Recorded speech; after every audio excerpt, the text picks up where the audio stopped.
Hi friends, இன்றைக்கி நம்ம இந்த தையல் மிஷினை எப்படி க்ளீன் பண்ணுறதுன்னு பார்க்க போகிறோம்.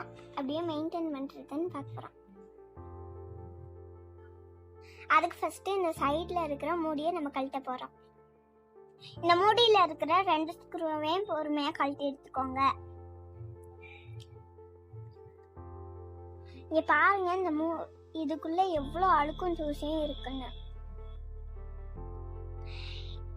ஒரு பழைய ப்ரஷ்ஷை வச்சு இந்த தூசியெல்லாம் தட்டி விட்டுருங்க. தூசியெல்லாம் தட்டி முடிச்சதுக்கப்புறம் நீங்கள் என்ன மிஷினுக்கு யூஸ் பண்ணுவீங்களோ அதை உள்ள அப்ளை பண்ணி விட்டுருங்க.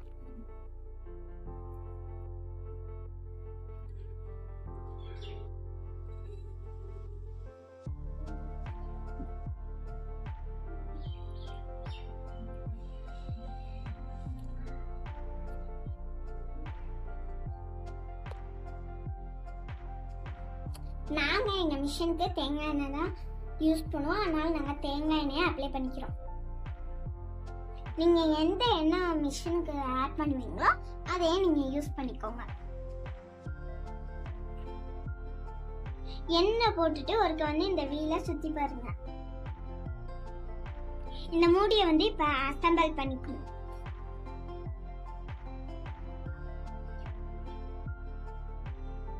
ரெண்டு ஸ்க்ரூவையுமே ஒரே டைம்ல இன்சர்ட் பண்ணிட்டு அதுக்கப்புறமா டைட் பண்ணுங்க.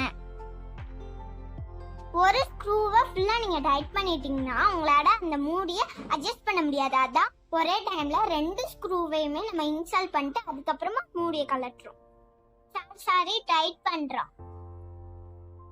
அடுத்தது இந்த ஃபூட்டை கலட்டுறோம்.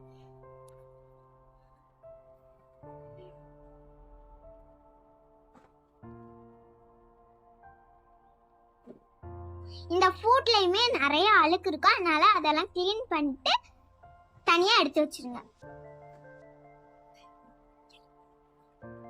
எண்ணெய் போடுங்க. அடுத்ததா இந்த சில்வர் பிளேட்டை கிளீன் பண்ண போறோம். அதுலயுமே 2 ஸ்க்ரூ இருக்கும். நீங்க பொறுமையா கழட்டுங்க.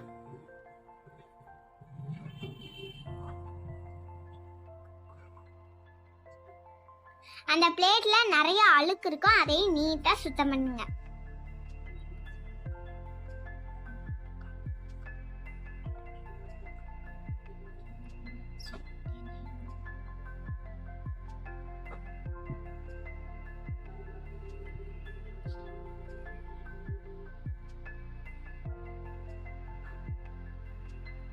இங்க பாருங்க, இந்த பிளேட்லயும் இவ்வளவு அழுக்கு இருக்கும்.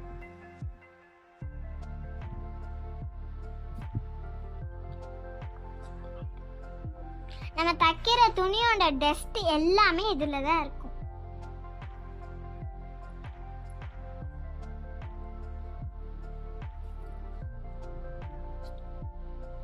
நம்ம தைக்கும் போது சில நேரத்துல அந்த ஊசி உடைஞ்சிச்சுன்னா அந்த பிளேட்ல போய் இதுவாயிடும்.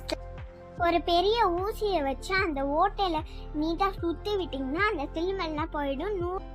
தைக்கும் போது நூல் கட்டாகாம இருக்கும். நம்ம தைக்கும் போது நூல் கட்டாகாது. இந்த மிஷின்ல இருக்கிற பல்ல நம்ம கிளீன் பண்ண போறோம். இதுலயுமே 2 ஸ்க்ரூ இருக்கும். நீங்க பொறுமையா எடுத்துக்கலாம்.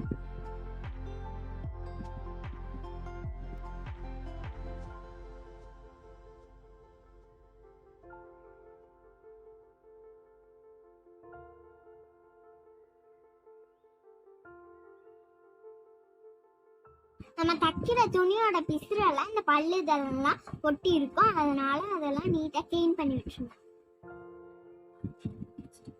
பாருங்க எவ்வளவு டஸ்ட் இருக்குன்னு.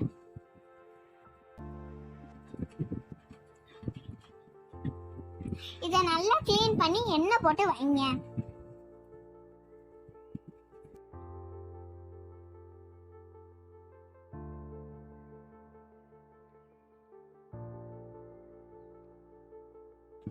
இந்த பாபின் கேஸ் போடுற இடத்துல நிறைய அழுக்கு தூசி இருக்கும். அதே நீங்க பெரிய ஊசி வச்சு கிளீன் பண்ணி விட்டுருங்க.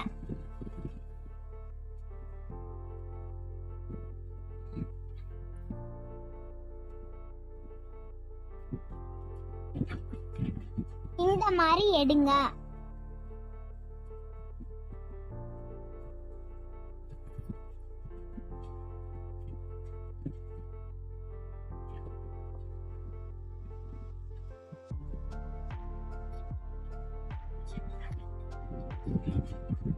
ஃபுல்லா க்ளீன் பண்ணிட்டு மிஷினோட ஹைட்டையும் தூக்கி க்ளீன் பண்ணி விட்டுருங்க. ஹெட்டையும் நீட்டா தூக்கி க்ளீன் பண்ணி விட்டுருங்க. டஸ்ட் எல்லாம் க்ளீன் பண்ணிட்டு ஆயில் போட்டுருங்க.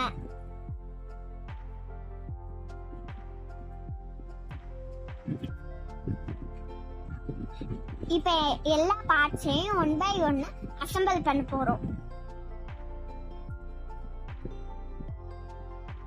ஃபர்ஸ்ட் இந்த மிஷினோட பல்ல கரெக்டா வச்சு ஸ்க்ரூ பண்ணிருங்க. ஊசி இறங்குதான்னு வீலை சுத்தி செக் பண்ணிக்கோங்க. ஃபர்ஸ்ட் இந்த சில்வர் பிளேட்டை கரெக்டா வச்சு ஸ்க்ரூ பண்ணிக்கோங்க.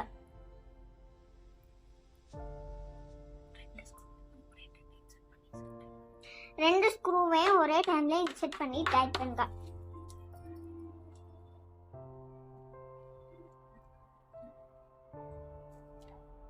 இப்போ ஃபூட்டை அசெம்பிள் பண்ண போறோம். அதுக்கு நீங்க முக்கியமான ஒரு விஷயத்தை கவனிக்கணும். இந்த பிளேட்ல இருக்கிற பல்ல மேல இருக்காம கீழே இருக்கிற மாதிரி நம்ம பார்த்துக்கணும்.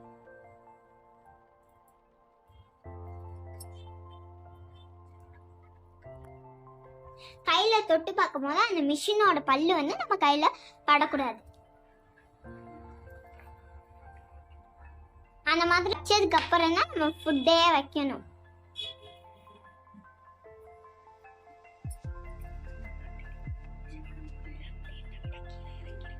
இப்போ பாத்தீங்கன்னா நல்லா தெரியும், மிஷினோட பல்லு பிளேட்டை விட கீழே இறங்கி இருக்கு.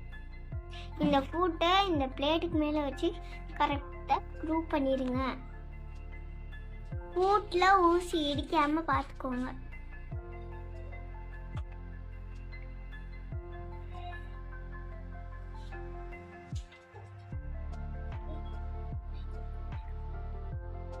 இந்த ஃபுட்டை மாட்டும் போது மேல இருக்கிற பிரேக்கை இறக்கி விட்டுருங்க.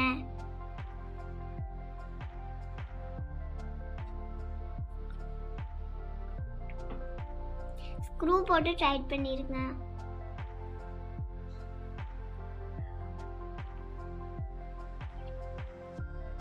அவ்வளோதான் ஃப்ரெண்ட்ஸ். இப்போ நான் உங்களுக்கு ஸ்டிச் பண்ணி காட்டுறேன். எவ்வளோ ஸ்மூத்தாக சத்தம் இல்லாமல் வருதுன்னு பாருங்க. இந்த மாதிரி மந்த்லி ஒன்ஸ் க்ளீன் பண்ணும் போது மிஷினில் பிரச்சனை இல்லாமல் இருக்கும்.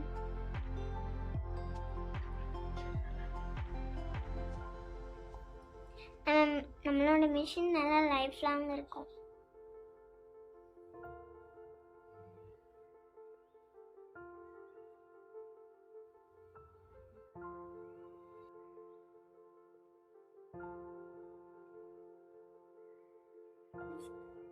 ஊசி இறங்குதான்னு பார்த்துக்கிட்டு ஃபுட்டை ஃபிக்ஸ் பண்ணிக்கோங்க.